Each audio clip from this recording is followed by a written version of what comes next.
Nós vamos à leitura, então, 1 Coríntios, capítulo 10, versículos 1 até o 13, e diz assim: Irmãos, eu quero que vocês lembrem do que aconteceu aos nossos antepassados que seguiram Moisés.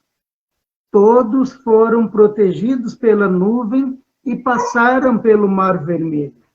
Como seguidores de Moisés, eles foram batizados na nuvem e no mar. Todos morreram, comeram, desculpem, não é morreram, todos comeram da mesma comida espiritual e beberam da mesma bebida espiritual. Lembrando que eu estou lendo aqui numa Bíblia Nova Versão Atualizada na linguagem de hoje, né? Então, talvez esteja um pouco diferente do texto que você conhece. Pois bebiam daquela rocha espiritual que ia com eles, e a rocha era Cristo. Mas Deus não ficou contente com a maioria deles, e por isso eles morreram, e os seus corpos ficaram espalhados no deserto. Tudo isso aconteceu a fim de nos servir de exemplo para nós não querermos coisas más como eles quiseram, nem adorarmos ídolos como alguns deles adoraram. Como dizem as Escrituras sagradas, o povo sentou-se para comer e beber e se levantou para se divertir. Não devemos cometer imoralidade sexual como alguns deles fizeram. E porque eles fizeram isso, 23 mil deles caíram mortos num só dia. Não devemos pôr à prova a paciência de Cristo como alguns deles fizeram e por isso foram mortos pelas cobras. Vocês não devem se queixar como fizeram alguns deles e por isso foram destruídos pelo anjo da morte. Tudo isso aconteceu com os nossos antepassados a fim de servir de exemplo para os outros. E aquelas coisas foram escritas a fim de servirem de aviso para nós, pois estamos vivendo no fim dos tempos. Portanto, aquele que pensa que está de pé, é melhor ter cuidado para não cair. As tentações que vocês têm de enfrentar são as mesmas que os outros enfrentaram, ou que os outros enfrentam. Mas Deus cumpre a sua promessa e não deixará que vocês sofram tentações que vocês não têm forças para suportar. Quando uma tentação vier, Deus dará forças a vocês para suportá-la, e assim vocês poderão sair dela. Até aqui a leitura da epístola. Glória a Deus pela oportunidade, então, de termos lido a palavra de Deus. Daqui a pouco mais nós vamos conversar um pouco sobre esse texto lido. Mas, então, guardando o contexto aqui, vamos lembrar que Paulo, ele mesmo já explica por que aquelas coisas do Antigo Testamento foram escritas, para que servissem de exemplos para nós. Claro que ele está se referindo ali, guardando aqui o contexto, lembrando a necessidade de mantermos os textos no seu contexto. Guardando aqui o contexto, vamos lembrar que havia sérios problemas na igreja de Corinto relacionado a estas questões, mas novidade nenhuma até aqui, porque sabemos que na igreja de hoje também tem sérios problemas e muitos deles estão relacionados a estas questões que Paulo abordou aqui para a igreja de Corinto, nesse capítulo 10, em especial desse versículo 1 ao 13 que eu acabei de ler. Isto tudo o que eu li aqui e o que eu estou comentando não se aplica para o não cristão. Isto não se aplica para o ímpio. Veja bem, é importante saber disto, porque esta aqui é uma admoestação, uma exortação para o crente, para o povo que já conhece a Jesus como Senhor e Salvador. E muitas vezes está tão atolado no pecado quanto estava quando vivia no mundo. E muitas vezes murmurando, talvez até por saudade das coisas que tenha deixado para trás. Como o exemplo do povo que murmurava lá, o povo de Israel. Para a tristeza do povo de Israel, o que aconteceu lá? Houve murmúrio, houve idolatria, houve uma série de desvios e pá, morreu 23 mil num dia. E o povo continuou naquela situação, e vocês sabem que de todos aqueles que saíram do Egito como escravo, depois daquele período, apenas 2 entraram na Terra Prometida. 2 que eram vindos daquele período do Egito. O restante ficou, como disse o texto que eu li, seus corpos ficaram espalhados pelo deserto. Isto porque eles permaneceram firmes naquela situação, naquele pecado. Agora, entenda o que eu vou dizer aqui é o seguinte: quando o ímpio peca, quando aquele que não conhece a Jesus como Senhor e Salvador cai no pecado, ele faz apenas o que é inerente à sua situação, à sua condição de pecador perdido. Quando o servo, a serva de Deus, quando o filho de Deus peca, quando aquele que tem a Jesus no coração, quando aquele que sabe que é salvo por Cristo Jesus peca, este está escarnecendo do sacrifício de Cristo na cruz do Calvário. Está desfazendo a obra maravilhosa que nosso Senhor Jesus fez por ele. E está novamente se atolando naquele tremedal de lama do qual um dia o Espírito Santo de Deus o resgatou. Uma das primeiras pedras de tropeço na vida do cristão é a vaidade. Eu não me refiro à vaidade no sentido de querer um carro novo, uma roupa nova, se deve ou não deve usar brinco, se deve ou não deve usar saia ou calça, ou um terno finíssimo e caríssimo. Não me refiro a esse tipo de vaidade relacionada a usos e costumes, que também tem o seu problema, evidentemente. Mas estou me referindo aqui à vaidade do crente, à vaidade do cristão. O cristão vaidoso, ele está sempre a um passo da soberba, da arrogância. A soberba precede a ruína. Daí a gente vai entender por que o apóstolo Paulo diz lá no versículo 12, quem pensa estar de pé, cuide para que não caia. Porque quando você está estufado, orgulhoso de si mesmo, olha que cristão maravilhoso eu sou, capaz que eu vou cair no pecado como aquele outro lá caiu, bem capaz que eu vou me vender por dinheiro, bem capaz que eu vou abandonar a palavra de Deus agora, como se eu não me conhecesse. É sobre isso que o provérbio está dizendo que a soberba da vida precede a ruína.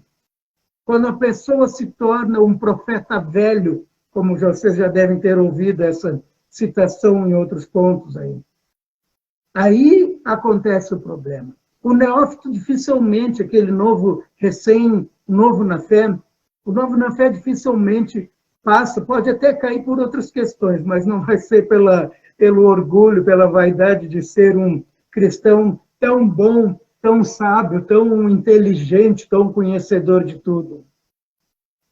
Só quem cai nisto é geralmente o cristão que acredita que tempo de serviço tem valor na fé. Como um soldado que agora vai ser promovido porque ele tem tempo de casa, tempo de serviço. Não funciona assim, meu amado. Não é assim, varão. Se você está por esse caminho, você vai se atolar de novo no tremedal de lama. Se você está agarrado na vaidade, se você está agarrado na sua soberba, de queixo erguido, empinado, se achando grande coisa, você será o primeiro a cair. A vida cristã, a santificação, o crescimento, nada tem a ver com sabedoria, com conhecimento. Sabedoria de Deus, claro que sim, né? Evidentemente. Me refiro a sabedoria, conhecimento humano, inteligência. Tem a ver com uma vida aos pés do Senhor, voltada para Deus e para a sua vontade, de acordo com a sã doutrina cristã. E tanto isto é que o apóstolo Paulo separa, nesse texto que eu li agora, e eu vou ver aqui novamente, ele separa 4 advertências ele diz ali, não vos façais, pois, idólatras, não pratiquemos imoralidade, não ponhamos o Senhor à prova e não murmuremos, não nos tornemos murmuradores. Por que o apóstolo precisa dizer isso para pessoas cristãs que conhecem a sã doutrina, que conhecem a palavra de Deus? Alguns conhecem de decor dezenas, centenas de versículos. Por quê? Porque ainda que, por mais que você conheça, a velha natureza ainda habita em nós. A velha natureza ainda habita em cada um de você que está me assistindo. A velha natureza ainda está lá. E a palavra de Deus diz que a velha natureza luta contra o Espírito de Deus. E quando a velha natureza luta contra o Espírito de Deus, luta contra a fé verdadeira que é no seu coração, ela vai armada até os dentes. Nem todo mundo cairá por conta de sexo ou por conta de dinheiro. Talvez alguns caiam por conta do poder, outros pela soberba mesmo, pela vaidade. Outros vão cair, talvez, por displicência, por relaxamento na fé, por descuido. Sabe aquele ditado popular que diz que o melhor nadador é o primeiro a se afogar? É justamente por isso. Ele agora sabe tanto e é o melhor em tanta coisa que ele passa a ser descuidado. Que ele abandona as primeiras coisas que ele fazia quando ele era um novo nadador. E é o retrato do crente velho, do profeta velho, do crente mais... eu tenho 20 anos de igreja, eu não, eu nasci no meio da igreja, estou aqui. É o retrato porque tem pessoas que são pregos do banco da igreja desde que nasceram e permanecem entorpecidos, permanecem longe da fé verdadeira, porque acreditam que tempo de banco traz alguma coisa, algum benefício. Porque acreditam que ser profeta velho é o melhor. Mas, na verdade, meu amado, não importa se você entrou na igreja hoje ou se você entrou na igreja faz 30 anos. Não é isto que conta. Não é tempo de igreja. Então, tanto faz se você foi salvo. Veja bem, há uma diferença entre entrar em uma igreja, congregar em uma igreja e ser salvo. E muitas vezes uma pessoa é salva em Cristo Jesus, crê em Jesus como Senhor e Salvador, sabe que Jesus morreu por ele na cruz do Calvário, tem a fé verdadeira, mas é o melhor nadador. E agora corre o risco de afundar, por conta da displicência, por conta do relaxamento, do descuido. Então, diz assim o apóstolo Paulo para estas pessoas, e ele trazendo como exemplo, ele diz aqui, Deus não ficou contente com a maioria deles, ele está se referindo daquele povo que saiu do Egito como escravo e agora perambulava pelo deserto e continuava muitas vezes lá se voltando contra Deus. E ele diz, não ficou contente com a maioria deles e por isso eles morreram e os seus corpos ficaram espalhados no deserto. Agora, olha que coisa interessante, que tudo isso aconteceu a fim de nos servir de exemplo, para nós não querermos coisas más como eles quiseram, nem adorarmos ídolos como alguns deles adoraram. Não devemos cometer imoralidade, e ali vem então aquela lista de coisas de 4 questões ali que Paulo levanta. A verdade disto aqui, não deixando de lado o contexto, mas tomando como exemplo, já que o Paulo disse isso foi escrito para nós porque vivemos nos últimos tempos, e isto sim é uma realidade para nós, tomando isso aqui por exemplo, nós vamos ver que o famoso, eu já falei isso no outro vídeo, vou repetir agora, infelizmente, parece que o famoso crente Raimundo, aquele que tem um pé na igreja, um outro no mundo, é realmente famoso. Parece que ele não começou agora, nessa década, neste século, vem desde aquela ocasião e tem continuado. Agora, não é crente Raimundo, eu sei que muitas pessoas pensam que crente Raimundo é quem foi recém-convertido. Não, gente, o recém-convertido, de certo modo, é esperado que ele esteja perdidão. Ele até creu em Jesus como Senhor e Salvador, fez a profissão de fé dele, reconheceu e tal, mas ele está passando por um momento de transição. A salvação não é um passo a passo, a salvação não é um processo, a salvação é instantânea. Creu em Jesus, está salvo. É isto. Não existe passo a passo para isso. Agora, a vida daquela pessoa ali que recentemente creu no Senhor, que recentemente o Espírito Santo buscou do inferno e da morte, a vida dele tem um pequeno período em que ele há de se adaptar e se conformar de acordo com as coisas de Deus. Então, este não pode ser chamado de crente Raimundo, porque esse está num período de transição da sua vida. Agora, crente Raimundo é aquele que está lá na igreja, que conhece Jesus como Senhor e Salvador, que já viu prodígios, milagres, maravilhas, ou mesmo que não tenha visto, já leu textos bíblicos e ouviu falar das maravilhas que o Senhor fez em tantos lugares, conhece tantas coisas e mesmo assim, vez ou outra, dá uma resvalada. Esse sim é o crente Raimundo. Não se firma lá na palavra de Deus. Então, eu quero te dizer uma coisa assim que é muito importante para a vida de todos nós, para a vida, para a sua vida que está aí me assistindo, para a minha vida aqui, porque também não de nada adianta eu ficar dando este conselho, que aliás não é meu, mas é um conselho do apóstolo Paulo, não adianta eu ficar comentando sobre isso e depois ter uma vida que não seja condizente com o que eu mesmo prego. Mas a verdade, tomando por base aqui este conselho de Paulo, é que não há santificação na sua vida enquanto não houver comunhão com Deus, comunhão verdadeira. A santificação, sim, é um processo diário. E não haverá essa santificação diária na sua vida enquanto não houver uma comunhão verdadeira com Deus. E agora, a pior parte dessa história é que não haverá uma comunhão verdadeira com Deus enquanto você se mantiver em comunhão com o mundo. Não pode, não tem como. A fonte que dá água amargosa não vai dar água doce ao mesmo tempo. Isto não é possível. Na verdade, se você tentar misturar a água boa e a água amargosa, a água estragada, toda a água ficará estragada. Não importa se você se considera santo, perfeito, maravilhoso na presença de Deus, no momento em que um único resquício do pecado do mundo entra na tua vida, todo o resto está estragado. Porque uma simples deslizada, ela põe a perder todo o resto. Toda a santificação.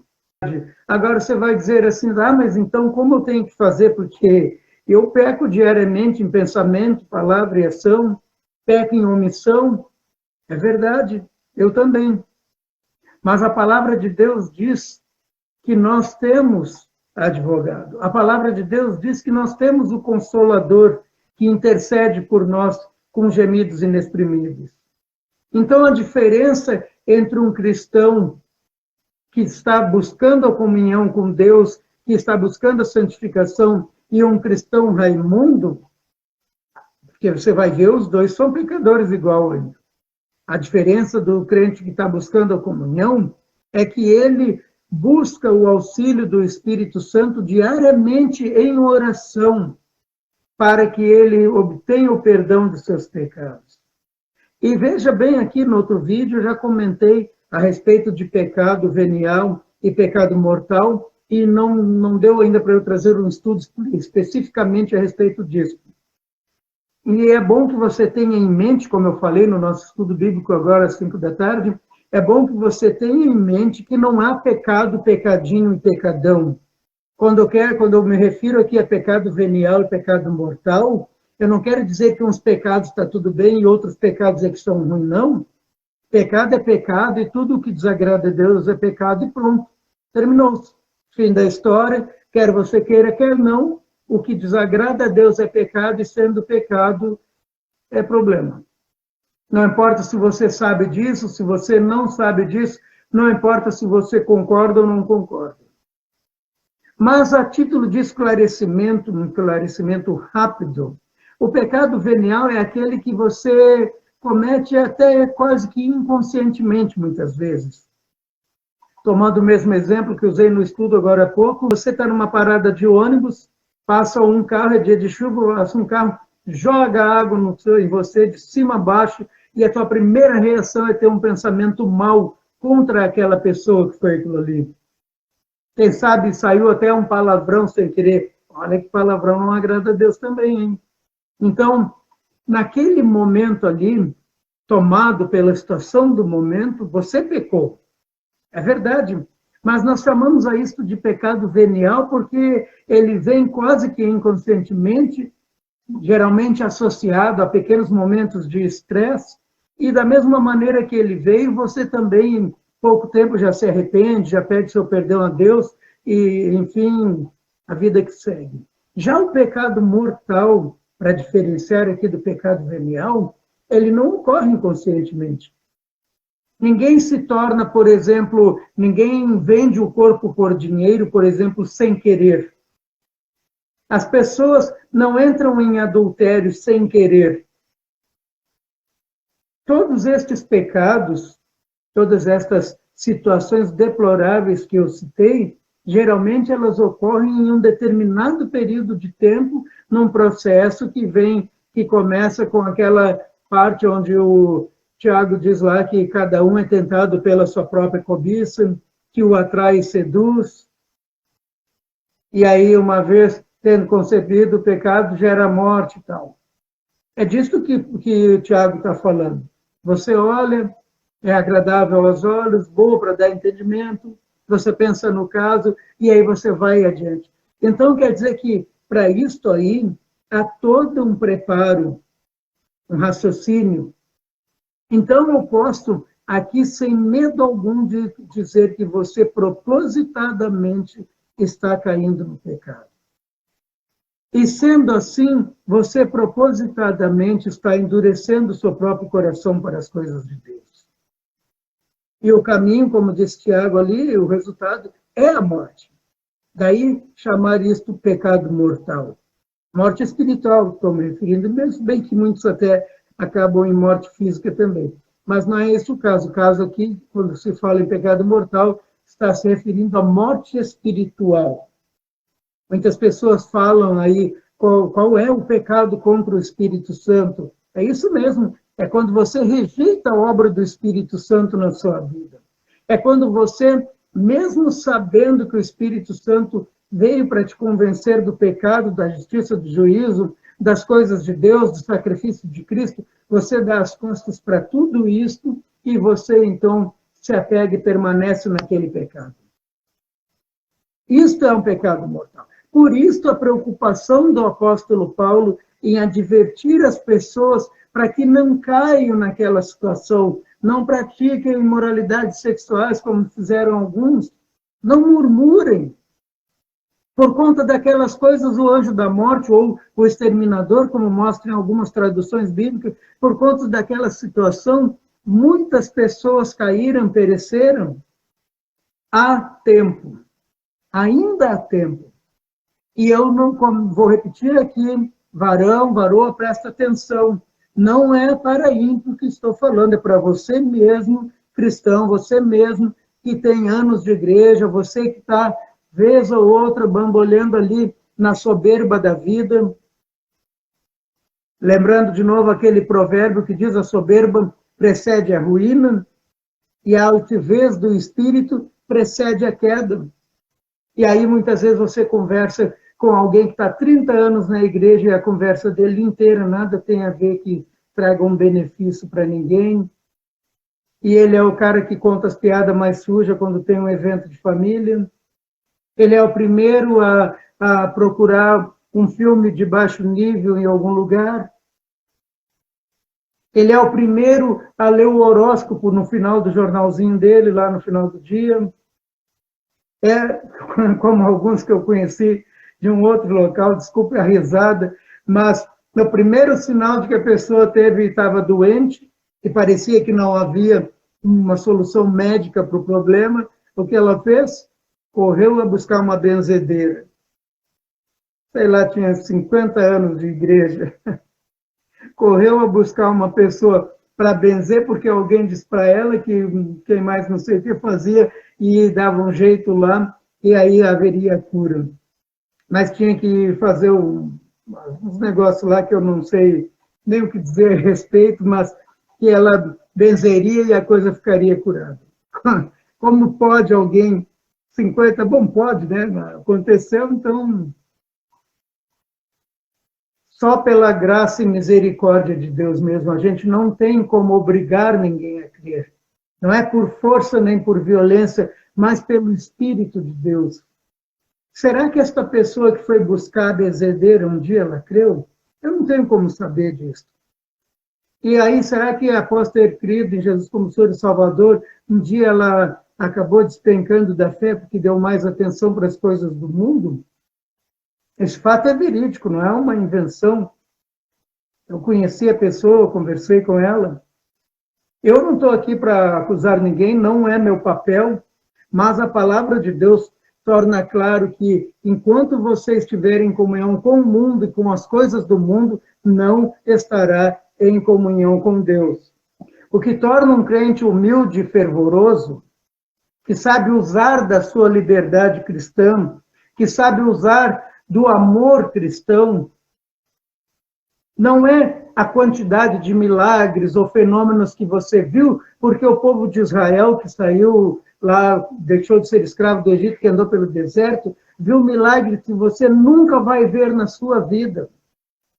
Aquele povo lá atravessou o mar vermelho, aberto, coisa que você nunca fará na sua vida. E mesmo assim, aquele povo murmurava. Então, se você congrega em uma denominação onde tem milagres, prodígios e tal, acontecendo diariamente, acredite, não é isto aí que te eleva e te conduz para junto de Deus. E não tem que ter milagre acontecendo diariamente numa comunidade para que ela tenha uma vida sadia com Deus. Deus pode fazer milagre? Pode todas as coisas. Vamos encurtar o assunto aqui. A soberania de Deus é a soberania de Deus. Deus pode o que Ele quiser fazer, porque é o Deus Todo-Poderoso. Mas o que te faz humilde, um cristão verdadeiro, é o meditar na palavra de Deus. É uma vida de confissão e arrependimento, uma vida de oração, uma vida de ouvir a palavra. Não só a fé vem pelo ouvir, mas o fortalecimento da fé ocorre por ouvir a palavra de Deus. E para nós, cristãos verdadeiros, que congregamos em uma comunidade, uma igreja confessional, a fé verdadeira não somente nos vem e é mantida pelo ouvir da palavra, como também pela participação nos santos sacramentos, em especial aqui o santo sacramento do altar. Isto sim vai nos fortalecer na fé e nos manter na fé verdadeira, e vai nos manter em santificação. Então, se você não tem lido e participado da palavra de Deus diariamente, orado, buscado a Deus com a ajuda do Espírito Santo de Deus, então não haverá uma vida de santificação. E eis aí um problema do profeta velho, do crente vaidoso. Deixa a palavra de Deus de lado. Quantas vezes eu já denunciei isso, já reclamei, falei e xinguei. Levantei a voz para pessoas que deixam a palavra de Deus de lado e se apegam à sua oração como se a oração fosse a palavra de Deus. Quando digo palavra de Deus, eu me refiro literalmente e completamente à palavra de Deus. A oração é importante, mas a tua vida cristã começa no meditar da palavra de Deus, e aí decorre disso, então, uma vida de oração e santificação, evidentemente. Essa leitura que foi grande de 1 Coríntios, capítulo 10, versículo 1 a 13, leia na sua própria casa e reflita. A advertência que o apóstolo traz para que nós não decaiamos da fé por conta de estarmos em comunhão com as coisas do mundo. De tudo que eu disse, eu quero que fique claro e resumido aqui isto, que a santificação ocorre quando há comunhão com Deus. Dito isto, não há comunhão com Deus enquanto você estiver em comunhão com o mundo. Pense nisso. Para que você tenha comunhão com Deus, é necessário que você abandone comunhão com o mundo, medite na palavra de Deus de dia e de noite, cresça nesta fé verdadeira. Você não está sozinho, o Espírito Santo de Deus está aí com você para que você saia desta situação deplorável. Achegue-se a Deus. Ele se chegará a vós. Você, cristão, que está me ouvindo, você, varão, varoa, você que se identificou com o que eu conversei aqui, com o que eu falei nesse pequeno estudo, você que se identificou, estiver disposto, faça uma oração comigo agora. Baixe a sua cabeça e vamos orar, porque se por um lado a lei de Deus nos mostra que nós estamos no pecado, por outro, o Espírito Santo de Deus nos restaura. Jesus te ama e quer que você permaneça firme na fé verdadeira. Nós oramos agora em nome de Jesus. Senhor, meu Deus, meu Pai, graças nós te damos pelo privilégio de termos ouvido aqui a tua palavra, conversado nesta maneira informal a respeito das coisas que tu tens nos ensinado, Senhor.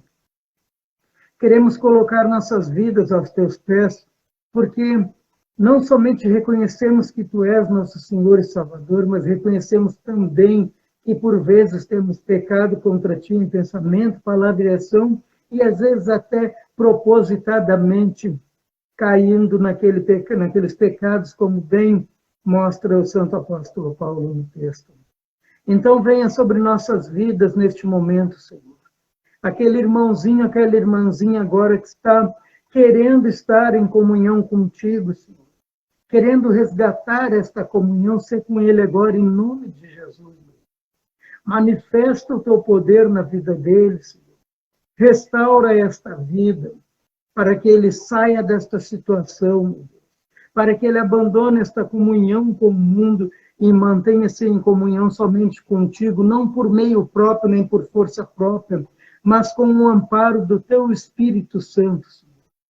É o que nós te pedimos em nome do nosso Senhor e Salvador Jesus Cristo. Amém. Muito bem, graças a Deus.